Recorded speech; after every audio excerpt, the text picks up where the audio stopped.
और परशुराम की बात करूं तो जब वो अन्याय के खिलाफ फरसा उठाए वो दर्शन क्या था? वो किसी जाति के खिलाफ नहीं, वो अन्याय के खिलाफ। लोगों ने उसकी भी विवेचना की कि भगवान परशुराम जब दर्शन उठाए तो भगवान परशुराम को लोगों ने ब्रह्मा को बुनियाद बना दिया, राम को छत्री बना दिया, कृष्ण को ज्यादा बना दिया। चलिए हम सबको सब कुछ बना दिए, लेकिन सबका कैरेक्टर क्या है? बस हम इतने पढ़ाएंगे। चलिए आप लोग मान लीजिए सबका जाति भगवान अलग अलग है, उसी में आप खुश रहिए, लेकिन सबका कैरेक्टर क्या है?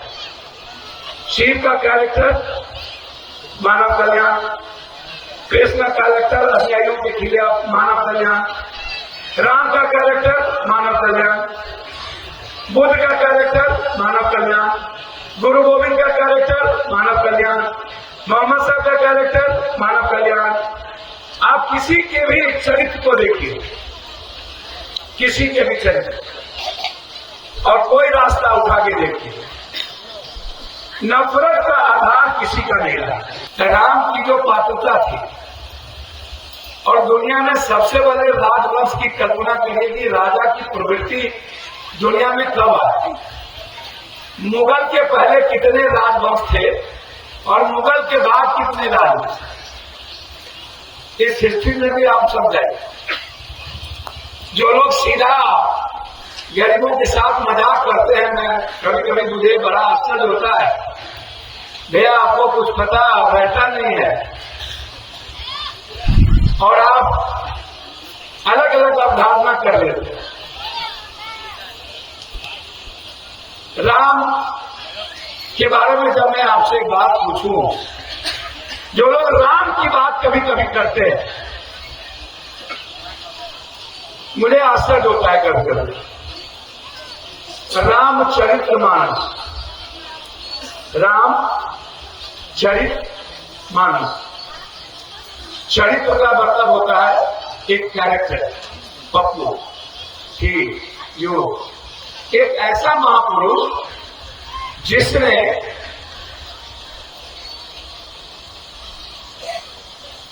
पहले तो आप वेद में क्या लिखा है कि रामचरितमानस की पूरी व्यवस्थाओं को संरक्षित किसने की? वाल्मीकि ने। और वाल्मीकि कब उस दर्शन में आए? जब उन्होंने अपनी साधना को खोला और एक शिकारी शिकार करने के लिए गया और उसके शिकार से एक पक्षी शिकार हुए और गिरते हुए वो तड़पने लगे। तो जब आंख खुली वाल्मीकि की तो उसकी, जैसे बुद्ध ने जब पूछा था कि जो अर्थी जा रहा बचपन में ये राम राम सत्य है, ये क्या है, ये क्यों है, लोग मरते क्यों, लोग जब दुनिया में आए तो फिर मृत्यु क्यों? वहीं से बुद्ध को एक भाव आया और साधना में विलीन हो गया, उन्होंने खोज में चला। उस तरह वाल्मीकि एक खोज की, बाद में रामचरितमानस की जो अवधारणा है वो तुलसीकृत रामायण हो। तो जब मैंने पूछा लोगों से, कई बाहर भी गए, हमने सुना, हमने सोचा भी कि तुलसीकृत रामायण क्यों हो।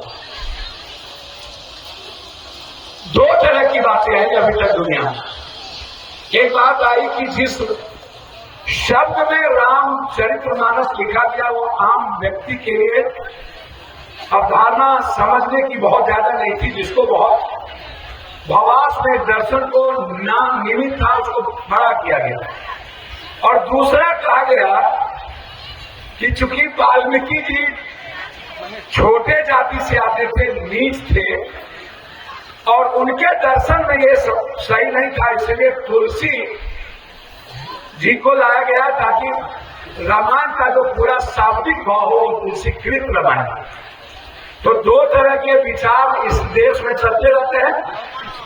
जैसे आंसू भरी है ये जीवन की राहें, कोई उनसे कहे दे हमें भूल जाए, ये दो कैरेक्टर, एक कैरेक्टर है भगवान और भक्त का, और दूसरा कैरेक्टर है प्रेमिका और प्रेम।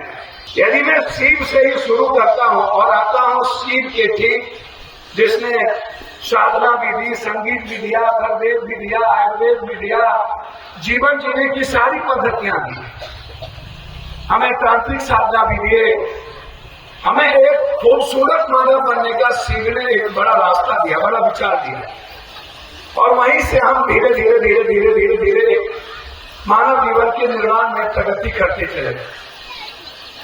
यदि हम वहां की भी कल्पना करें तब भी, या 1.25 लाख 1000 वर्ष पहले जब चिंपांजी और बंदर के बाद हमारा आकार में हम प्रगति की ओर बढ़ते गए, तो हम धीरे धीरे धीरे धीरे धीरे धीरे पहले हमारा जो बिल्कुल सेंसेबल जीवन था, हम जिस आकार में थे, फिर हम जिस रूप में आए, तो यदि मैं उस बैक को भी जाता हूं तो हमारा ब्लड एक होता है। जाति कब आई? जब कोई नेता या कोई दर्शन जाति की बात करता है तो मैं उसको ईस्वी पूछता हूं, जाति का काल पूछता हूं। शिव के बाद 6500 वर्ष बाद महाभारत का काल, कृष्ण का काल। और ये मैं नहीं कह रहा हूं, ये आपके वेद में 133वां पेज के बाद आप पढ़िए अपने वेद को। मैं यदि वेद में ही जाऊं, जो कि मुझे बहुत इंटरेस्ट बहुत सारी चीजों में नहीं है, यदि वेद का भी अवलोकन करूं मैं, तो मुझको लगता है कि हमको उस वेद को भी मान लेना चाहिए, स्वीकार कर लेना चाहिए कि खंड काल क्या था। और यदि हम कृष्ण के काल में आते हैं, जो काल कर्म का था, और वहीं से यदि मैं युधिष्ठिर की बात करूं, यदि मैं अर्जुन की बात करूं, यदि मैं सहदेव की बात करूं, यदि मैं नकुल की बात करूं, भीम की बात करूं, तो युधिष्ठिर की जो पात्रता थी, जिसको कृष्ण ने पात्र के रूप में चयन किया, उसकी पात्रता थी ब्रह्मो जानाति ब्रह्मम। जो ब्रह्म मूर्त में ब्रह्म को जानने वाला कोई भी ऐसा व्यक्ति, जो दुनिया के निर्माण करने वाले जो महासंभूति थे, ईष्ट थे, उनको आम आदमी के जीवन में उस भाव को, उस दर्शन को ले जाने वाले को कहा गया ब्रह्म। ब्रह्मो जानाति ब्रह्मम। और उसी 5 भाइयों में अर्जुन को क्षत्रियता का एक स्वरूप दिया गया। कृष्ण के सारथी के पीछे एक क्षत्रियता का स्वरूप था, जिसे अर्जुन की पात्रता के रूप में चयन की गई। एक ही समय 5 भाई, कोई शूद्र थे, कोई वैश्य थे, जो दुनिया की संरचना में जिसकी भूमिका सबसे ज्यादा थी वैश्य, तो उसको वैश्य का आधार दिया गया, और जो खेती करने वाले लोग थे उसको शूद्र का आधार दिया गया, और जो लड़ने वाले लोग थे उसको बिल्कुल क्षत्रिय का आधार दिया गया। तो जाति कभी भी खून के आधार पर की विवेचना नहीं हुई, कर्म के आधार पर विवेचना।